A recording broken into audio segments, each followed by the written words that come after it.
Le 7 septembre 1996, à Las Vegas, une soirée qui semblait ordinaire allait entrer dans l'histoire du hip-hop de manière tragique.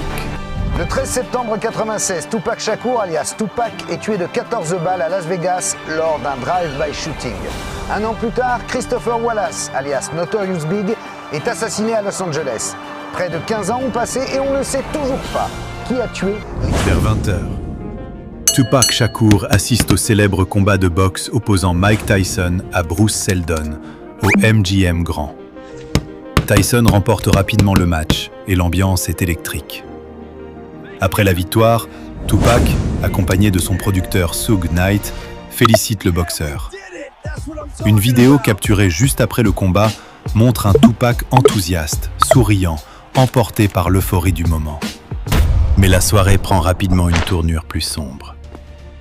Aux alentours de 20h45, dans le hall du MGM Grand, Tupac et Suge Knight sont impliqués dans une altercation avec un membre d'un gang rival, Orlando Baby Lane Anderson.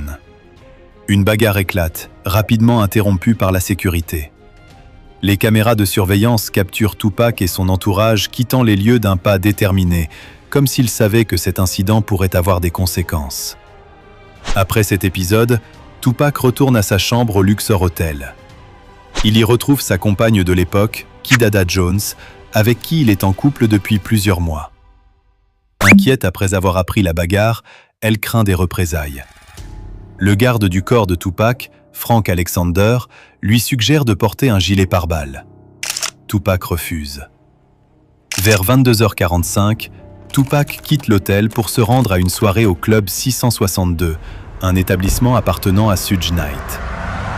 Il monte à bord d'une BMW 750i conduite par ce dernier. À 22h55, alors qu'il s'arrête à un feu rouge, Tupac baisse la vitre. Un photographe, Leonard Jefferson, le reconnaît et échange quelques mots avec lui avant de prendre ce qui deviendra la dernière photo de Tupac vivant. À 23h05, la voiture est brièvement arrêtée par des policiers à vélo pour excès de bruit et absence de plaques d'immatriculation visibles. Les plaques seront finalement retrouvées dans le coffre et le véhicule est autorisé à repartir sans contravention. Quelques minutes plus tard, vers 23h10, Tupac discute brièvement avec deux femmes arrêtées à côté de lui à un feu rouge. Il les invite à les rejoindre au club. Puis, à 23h15, tout bascule.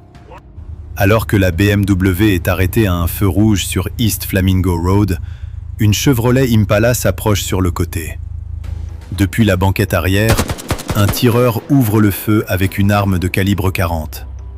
Plusieurs coups sont tirés en direction de Tupac. Le rappeur est touché à 4 reprises, notamment à la poitrine et à l'abdomen. Il est également blessé au bassin, à la main et à la cuisse. En tentant de se protéger, il essaie de se glisser vers l'arrière du véhicule. Immédiatement après les tirs, Suge Knight démarre en urgence. La voiture fait demi-tour, roule sur le trottoir avant de s'immobiliser un peu plus loin.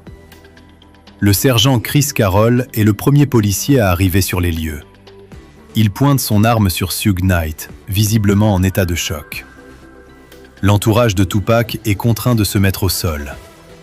Dans la voiture, Tupac est grièvement blessé. Il agonise, respirant difficilement. Le policier lui demande à plusieurs reprises qui lui a tiré dessus. Tupac tente de parler, fixe l'agent. Puis, dans un dernier effort, lui adresse une insulte avant de perdre connaissance. À 23h20, les secours arrivent. Tupac est transporté d'urgence à l'hôpital. Son état est critique. Il perd énormément de sang et souffre de graves lésions internes. Les médecins tentent de le sauver lors d'une intervention chirurgicale. Son poumon droit est retiré, mais l'hémorragie est trop importante.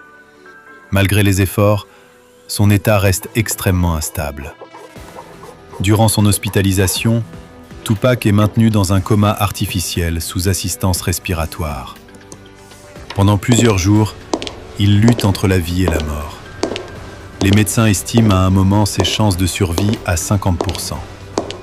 Mais le 13 septembre 1996, tout s'aggrave.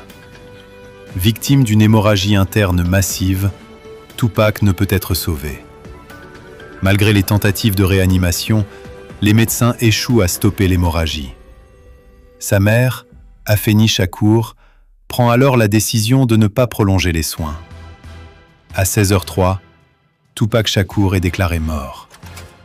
La cause officielle du décès est une insuffisance respiratoire et un arrêt cardio-respiratoire dû à ses multiples blessures par balle. Il avait seulement 25 ans.